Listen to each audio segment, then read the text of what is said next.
Welcome back to my channel. ఈరోజు అయితే నేను ఉలవచారు ఎలా చేయాలో చూపిస్తాను. ఫస్ట్ అయితే మనం ఉలవలను ఒక 1 అవర్ నానబెట్టుకోవాలి. ఆ తర్వాత అయితే కుక్కర్లో 6 విజిల్స్ వచ్చే వరకు ఉడకబెట్టుకొని ఉంచుకోవాలి.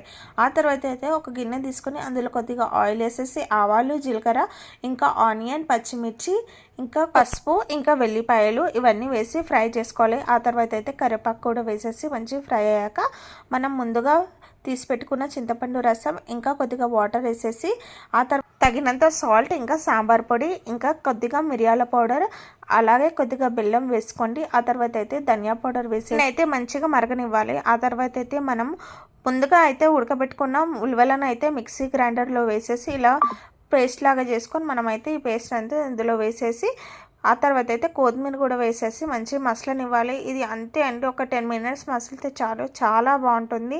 ఇది వేడివేడి అన్నంలో తింటే చాలా బాగుంటుంది. తప్పకుండా ట్రై చేయండి. నచ్చితే మాత్రం సబ్స్క్రైబ్ చేసుకోండి.